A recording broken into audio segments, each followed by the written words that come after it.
Today is the 6th day of the March-April 1986 retreat.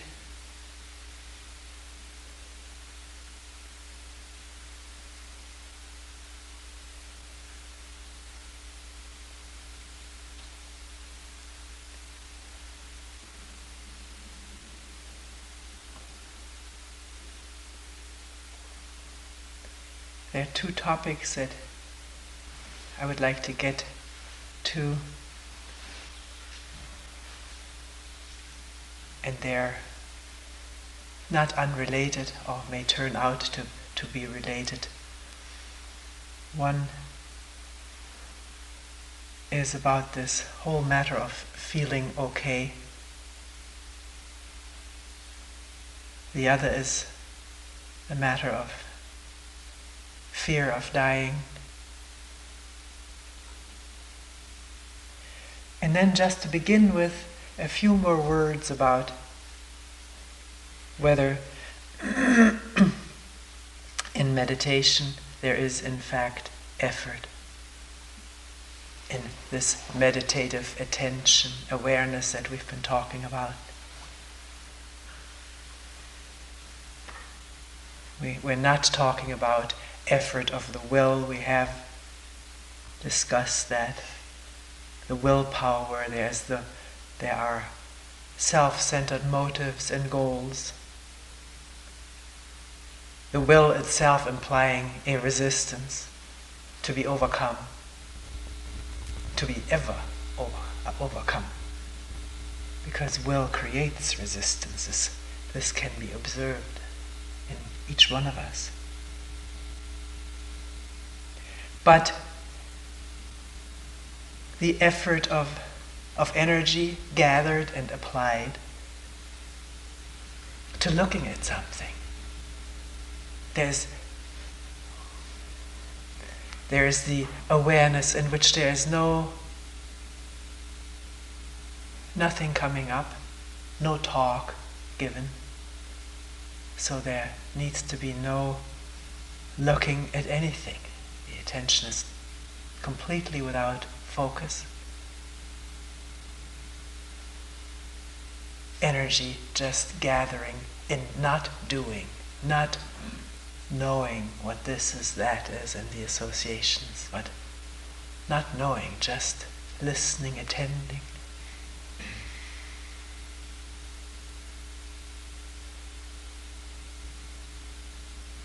Without a movement. And then there's the talk itself, just as right now, and the listening.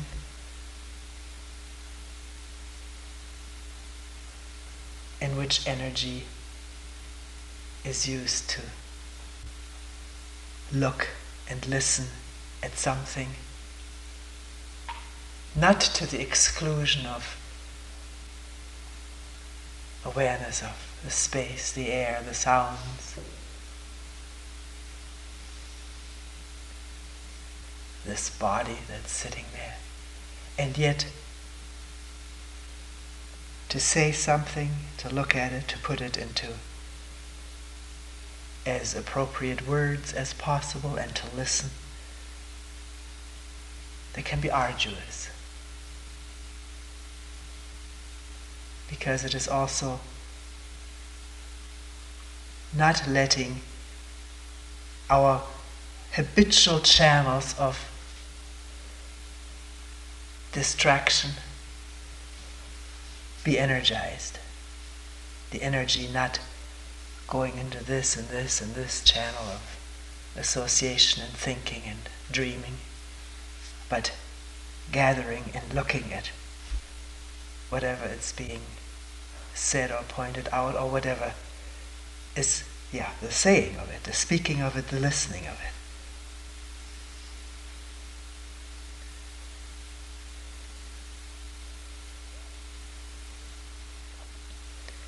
The first thing about feeling okay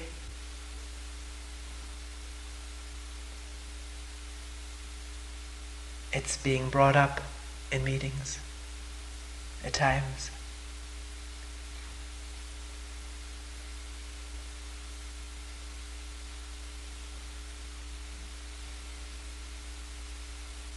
the way it is usually brought up is, I see my ambitions or my wanting to get someplace, to be somebody, my attachments.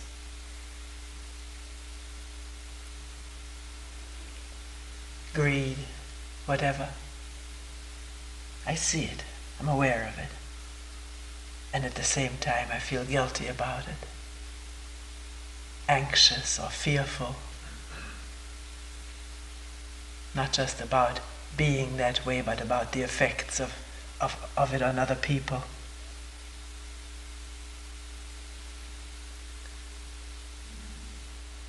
And I would like to hear that I'm okay. That all of this ambition, greed, envy that is observed, maybe is not all of me, that someplace there is also a compassionate heart. I may not feel it, but it feels good to hear about it. And this is what I miss in your talks. And this is what attracts me to hearing others or reading books in which this is what I'm told or assured. That as I am, I'm basically okay to accept, or I don't know what these books say. I did read a book once, many years ago, and it was called I'm Okay, You're Okay. Maybe many people have read it. And I'm just trying to recall right now, which is probably incorrect. There were maybe more, but I remember 4 positions mentioned in which one could find oneself. One of them being, I'm not okay and you're not okay either. The other one is, you're okay but I'm not okay. And then the reverse of that. And finally the apex being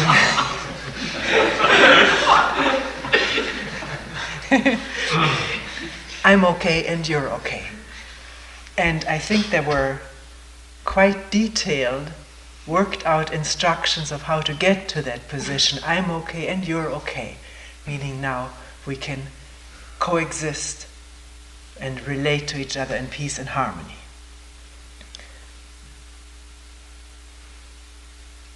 And already at that time, I wondered whether there wasn't, of necessity, a 5th position, in which none of this mattered.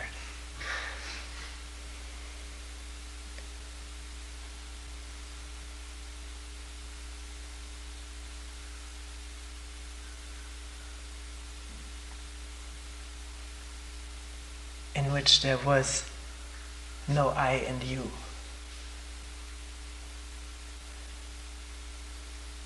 And therefore a relationship that maybe doesn't even need that term anymore. A being together, unhindered by all the machinations and drives and fears and of the I in me and the I in you, which is the same I, apart from the whole. Apart.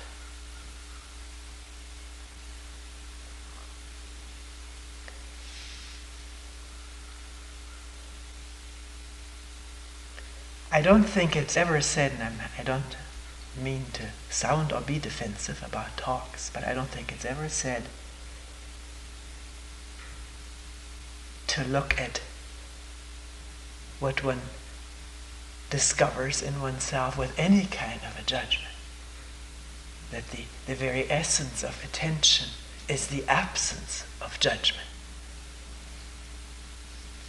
The mind contributes this.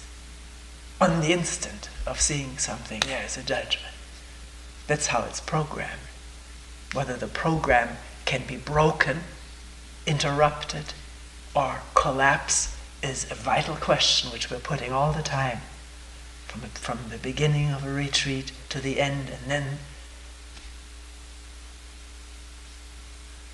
every talk, almost every meeting. Not to accept or give up, but to wonder whether conditioning is here to stay, immovable, not changeable, or whether in fact it can change or be quiet, not operate without major surgery like a lobotomy.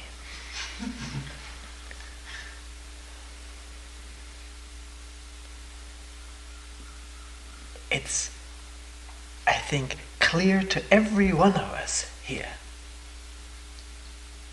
including myself speaking. This one person said, well, whenever she thinks of Toni, she thinks, well, Toni, she's different. She's not different.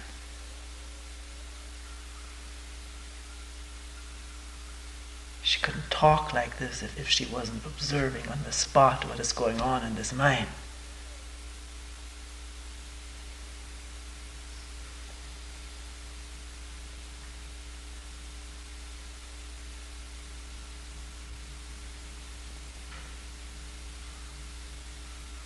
So, in observing greed or envy, ambition, wanting to be on top, the best, excel in this and this and this, and also excel in humility, wanting to be everything, and also wanting to be nothing if one is engaged in this work. This is how the mind works. For some people, there has never been much talent, or it has been squashed by parents or older. The comparison with older sisters and brothers, one grew up to feel one is no good, then one is also excelling and maintaining that image.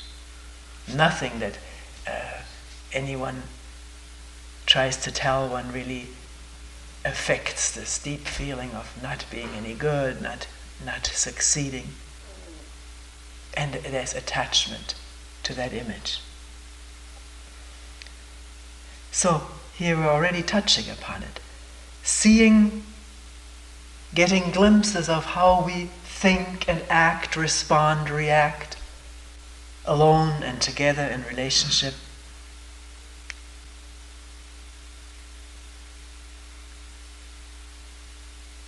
We don't like what we see.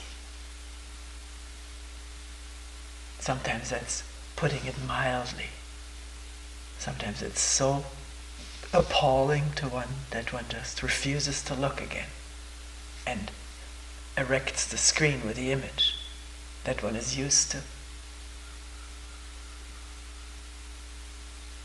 And living in this split world of image and actual behavior. But if one doesn't look away, sees the stuff, the anger, irritation, hatred, these things are there. They are not to be denied or whitewashed if one really wants to understand the human mind. If one sees that, there's feeling of guilt often. A real deep feeling of guilt, of having done wrong,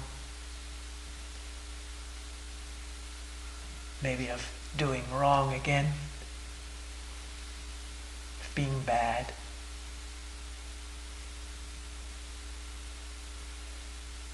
All of these feelings generating physical sensations of upset or tension, malaise, unwell-being. What does one do with that?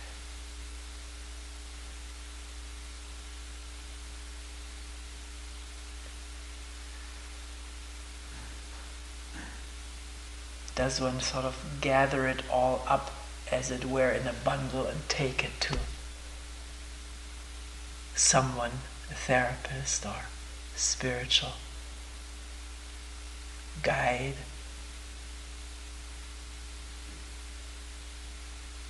To have it taken away?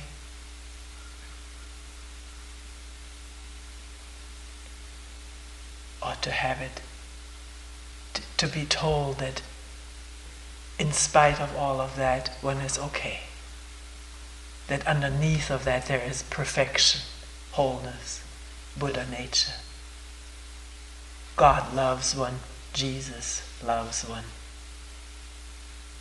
This is how hundreds of thousands of us proceed, seeking out this, being assured that we are somewhere inside okay.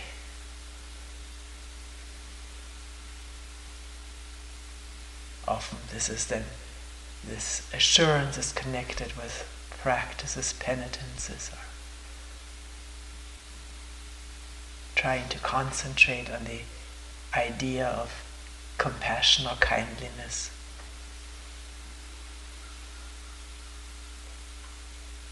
Does one really feel okay when this pronouncement is superimposed over all of this other stuff?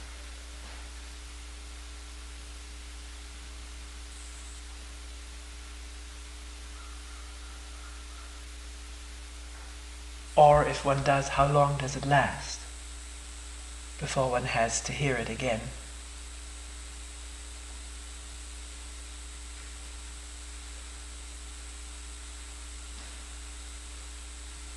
Or does one come to a point where one has to find out where both the feelings of ambition or hatred or anger, as well as the guilt about it, the bad feeling, the fear and anxiety, where all of that takes its origin? To use guilt with which one may wake up first thing in the morning. One may open one's eyes and there's guilt feeling of having done something wrong. One may not even be able to put one's finger on it. But the feeling is there. It's deeply ingrained.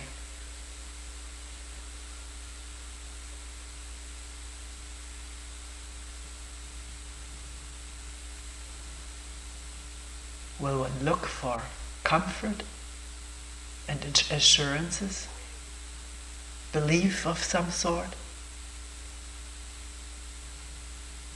Or will one follow that to its very end, to its very source, its very root bottom source?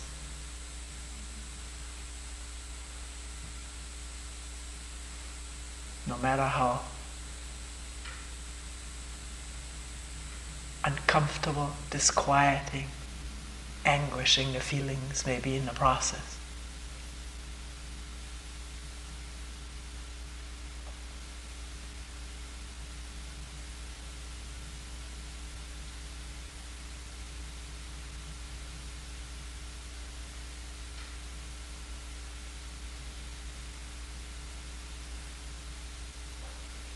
Why should I accept feelings of guilt? Why should I accept feelings of greed or ambition?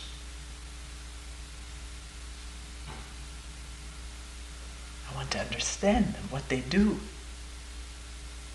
how they function in this human society. These are energies that separate instantly.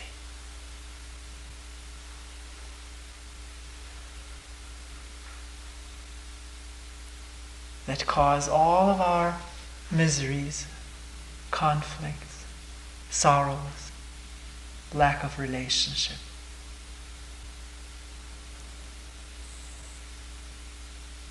Can one understand it, not just think about it, intellectualize it, but observe it?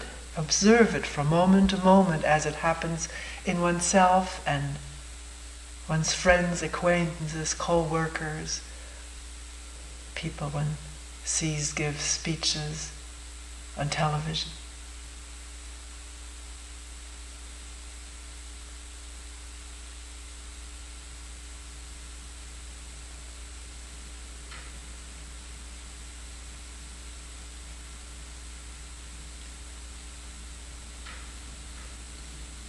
Sometimes somebody will say in a meeting, I've grown up with a lousy, painful, bad, black self-image. And I've worked hard. No one much supported me. I worked hard on my own to change this around. Gone through school, I'm a doctor now, or psychiatrist, whatever. Now I have a positive self-image. It's taken me a long time. Why should I question this? I don't want to go back to those black days.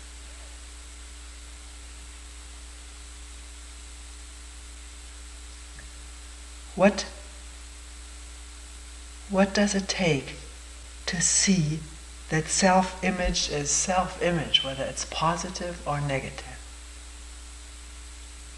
That it is an attachment which, by its very nature, serves to bind fear, but doesn't explain or expose fear.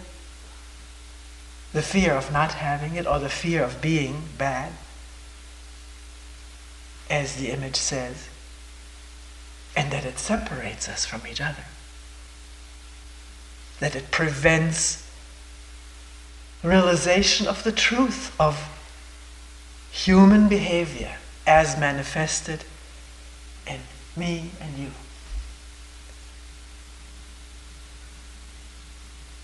And any assuaging or assurances of what I am is just more imagery, more shield, more wall, which may feel warm for a while after the sun has been on a wall feels warm to lean against it. But when the sun is gone, it gets cold, and it separates one from what may be beyond the wall. The way we live, what's beyond the wall, is other-walled individuals. Walled within the protection of one's images and other things, acquisitions and ideas, opinions, beliefs. We've gone through the list many times.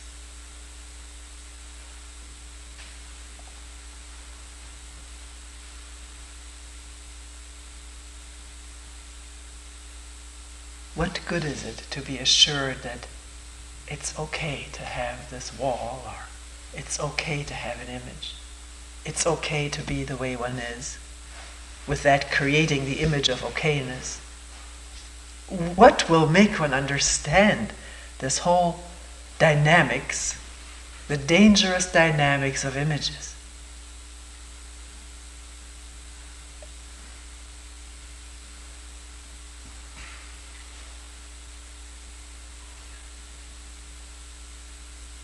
And walls.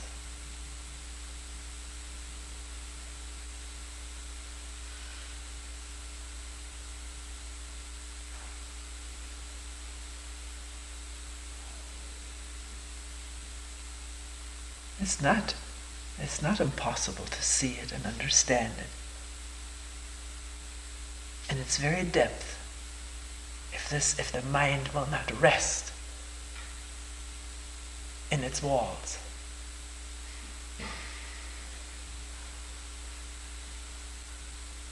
if guilt feelings the first thing as one wakes up in the morning, sort of turn the questioning inside.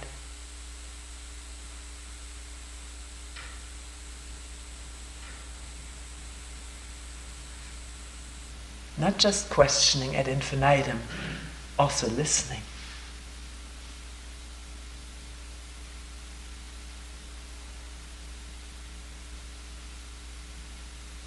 What is this I?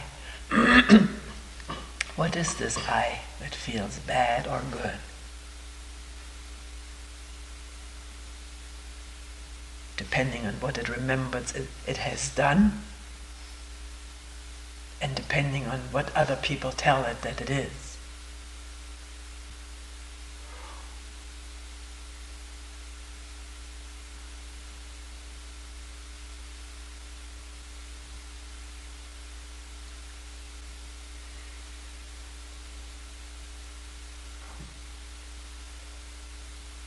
One follows guilt feeling, following meaning let it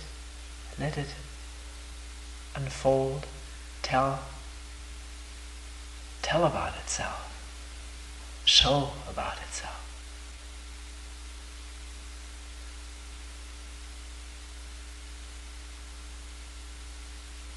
There is a very important ingredient in it, fear of being found out how one actually is. Fear of the image not holding. Sometimes one can ask oneself, would I feel guilty if I was assured 100% that nobody would ever find out?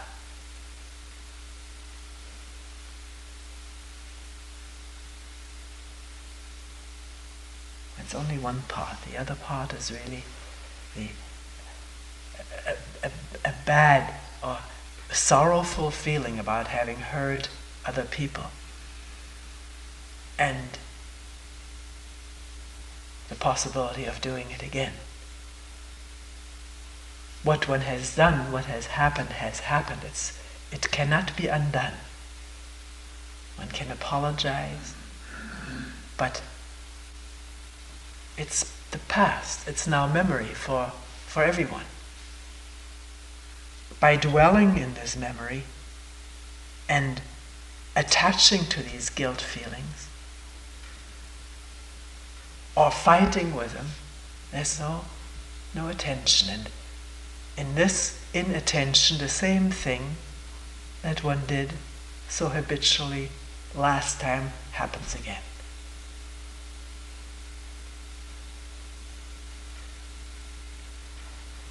Because guilt feeling does not lead to clear seeing. It is preoccupied with the past and the future.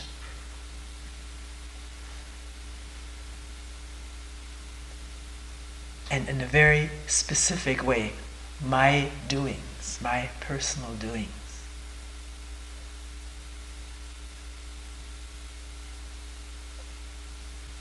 This is one thing we mention so often in talks and meetings, in observing the mind, the behavior, the way one talks or yells.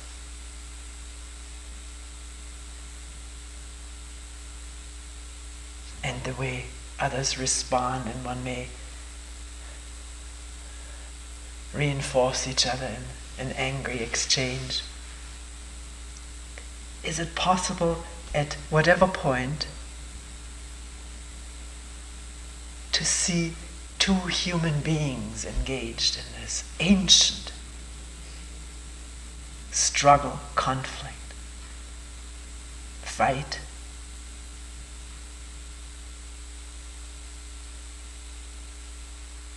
To remove the personal from it.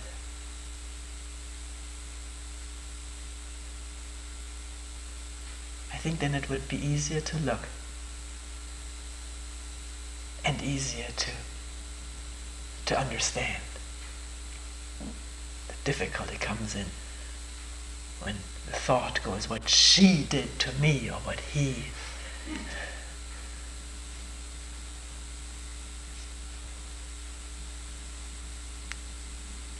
What is this me? Ask it immediately when the thought comes up next time. The me in me is the me in you. And in him, here or in Russia, China, Nicaragua, it's the same me.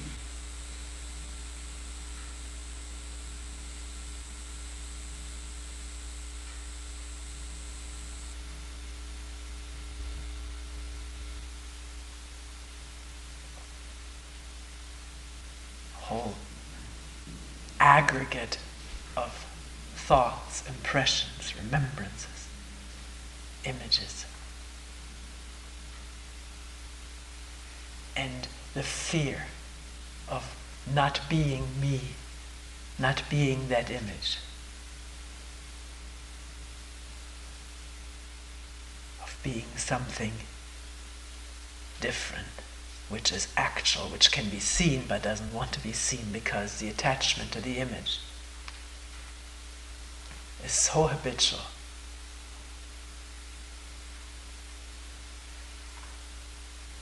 So protective, so defensive, so aggressive. Can one see that? Openly, non-personally. Scientifically. In true scientific research, there is open observation, and what is examined, the chemical reaction, is the same whether it's in Berlin or in Moscow. That's why scientists, at least as far as their pure research is concerned, can get along with each other.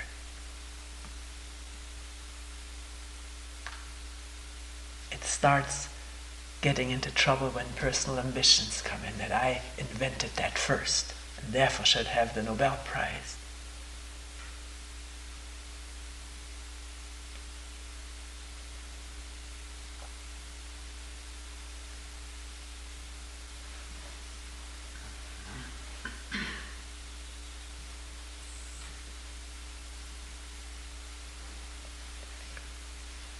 So what is the relationship of what we just talked about, the clinging to the image that is okay or not okay, and the fear of dying?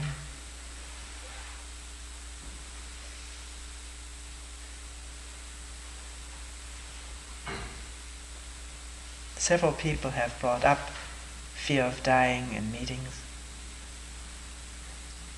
And hearing that being mentioned right now, that several people have brought up the fear of dying in meetings, and oneself may not have brought it up, does a comparison arise? How come some people have this feeling and I don't? Are they deeper into their stuff than I am?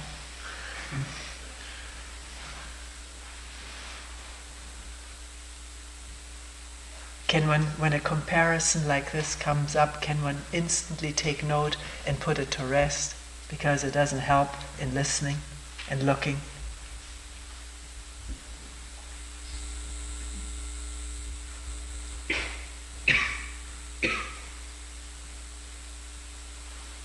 And what was said doesn't mean that if a fear of dying comes up in a meeting, one is deeper into something or other. It's just the fear of dying comes up.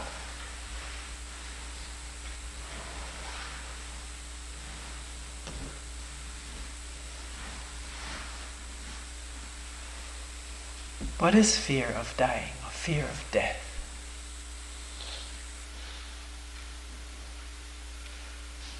One person, when asked, mentioned the fear of losing people that one loves, or that one is attached to. Love, if taken under the way we use that word, if taken under the microscope, usually turns out to be attachment.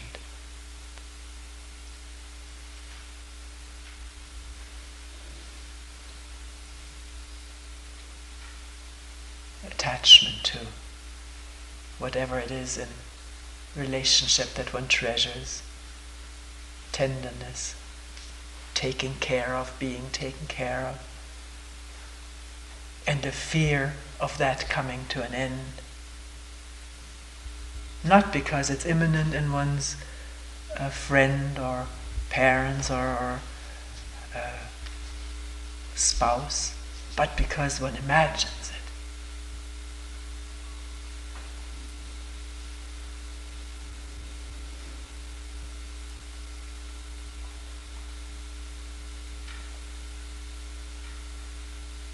So as one important ingredient of this fear of death, the fear of losing who one is attached to, either by their dying or by dying oneself, and then therefore not being with these loved ones anymore. Which is again a feat of the imagination, because right now, well, actually if one is here, they're not around anyways. Maybe they are, maybe one is here with a friend but most of the time these fears come up when someone is healthy and alive. The fear of losing. This is the inbuilt fear of attachment. Attachment goes with fear. And it comes out of fear. Because I'm afraid to be alone, lonely. I've never tasted it, never lived with it.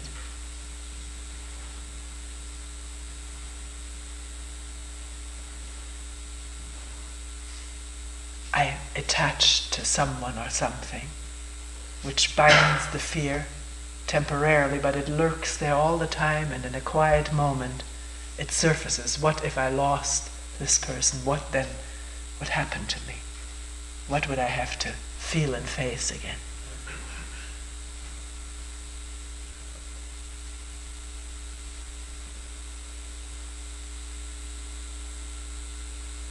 Why can't one feel and face and live with loneliness now? Because no matter how close one lives with others,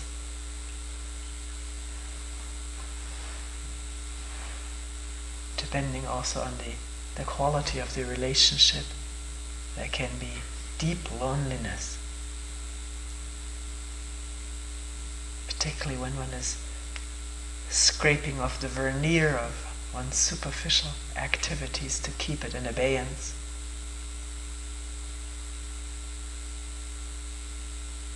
What is loneliness? To explore it, not shun it or distract oneself from it, but live with it with the same openness with which here one is able to take in this whole countryside, the sounds and smells and and touches of it, the loneliness of it.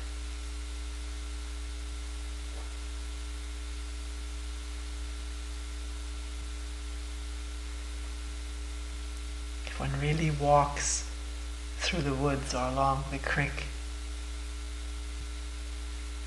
open and attaching to nothing, seeing things, but beware of the thought that wants to attach, but seeing it and letting go of it. So nothing is grasped, yet the desire for it is there. It's programmed in here, but it is detectable and it can be put to rest. Excuse the way of putting it. There is no putter to rest. Attention does it. Then the walking in the woods is aloneness.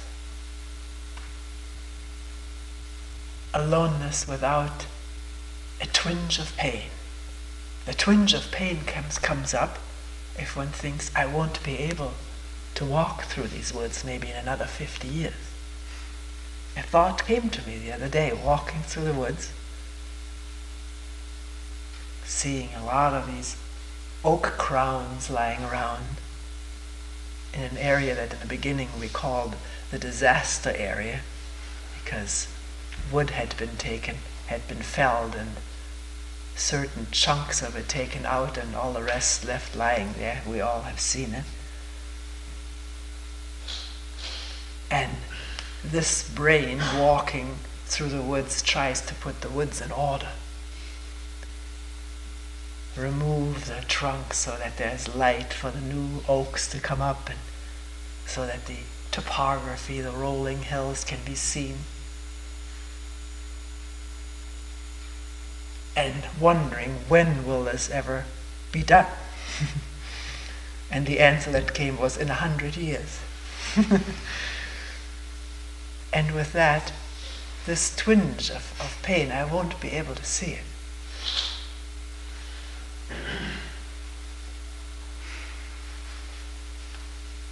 But it can be seen the moment it comes up, and it can be seen for what it is, and disappear like a wisp of cloud on a breezy day.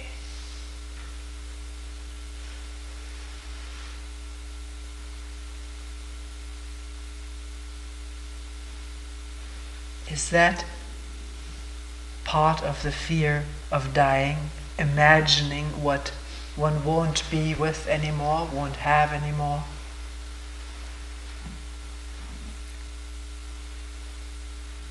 And if the thought comes up, the fear of it, and then there is a pain, the physical organism responds? Or is it something much deeper than that? Albeit that's there.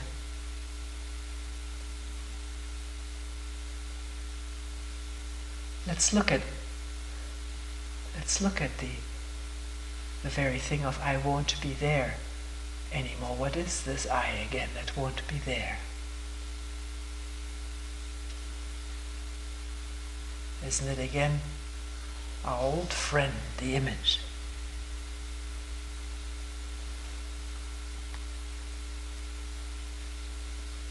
This habitual desire to have this image of oneself continue. The assumption that it will.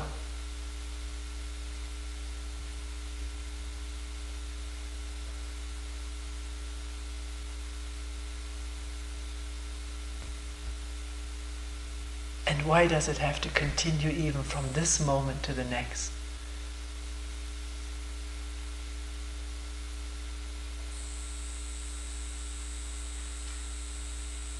Possible that there is a dying to the image this moment?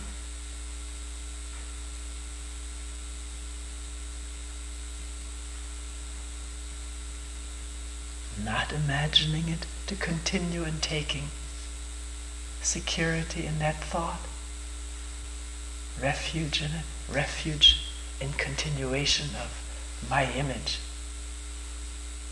and the image of those I want to be with.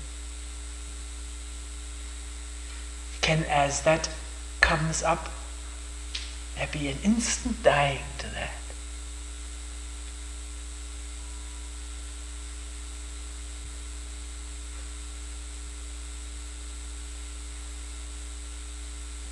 Attending to what is actually there, which is not image.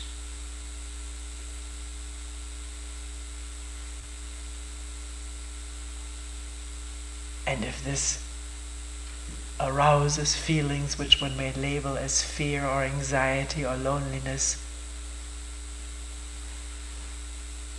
be with them just as with the dead squishy leaves underfoot.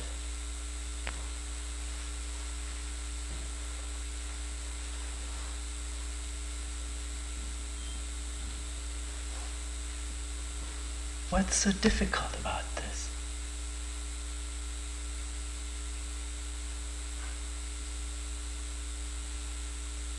isn't it really very simple?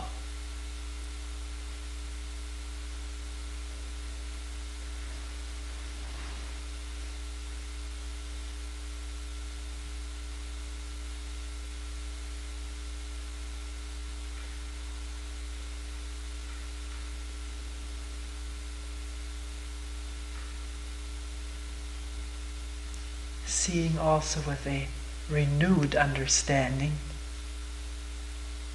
that as long as an old image continues, there can be nothing new. Nothing new can be discovered inside or out. Nothing new can happen because of the attachment and living up to and following the influence of the old images. It's only in the dying to the images that there can be a creative moment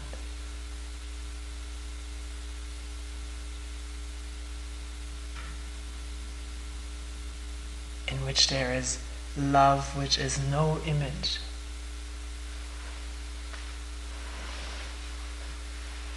No assurance that we have it. No one has it. That's the beauty of it. It's not had by anybody. The I can be sentimental, romantic, full of ideas about love, meditate on the concept or idea of loving kindness. But that's not love. It's when there is a dying to self-image and image of others that it is there. Like all of a sudden, this brown meadow out there is green.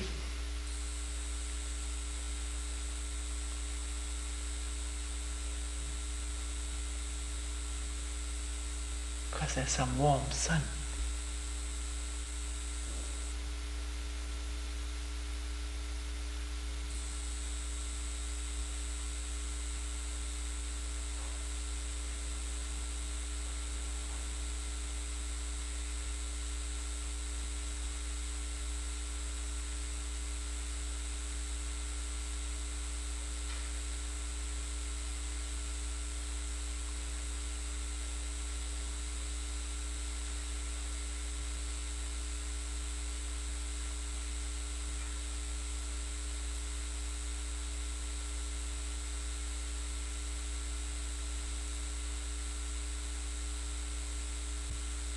Sometimes people say it's impossible for me to imagine how I could live without an image.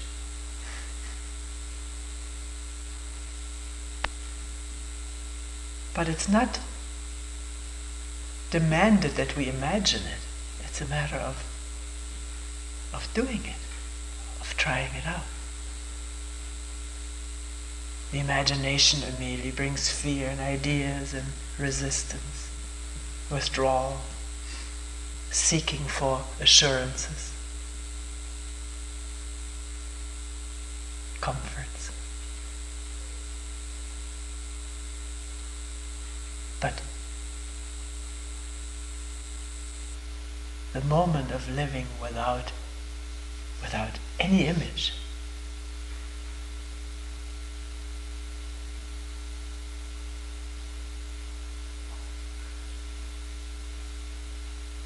is nothing that one imagines.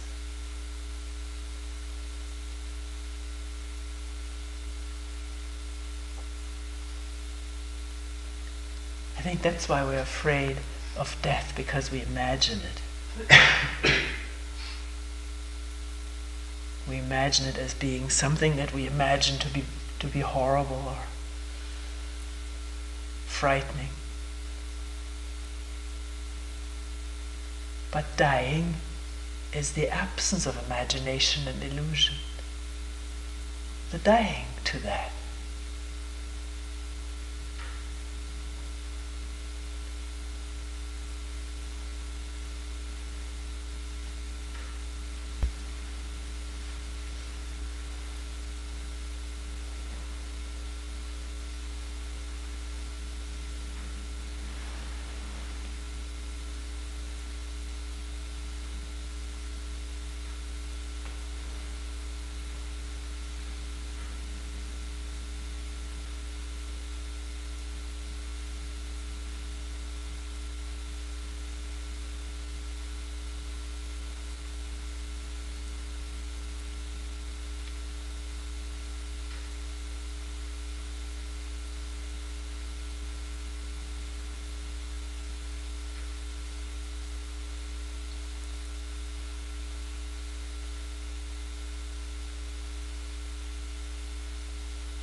we'll end here for today.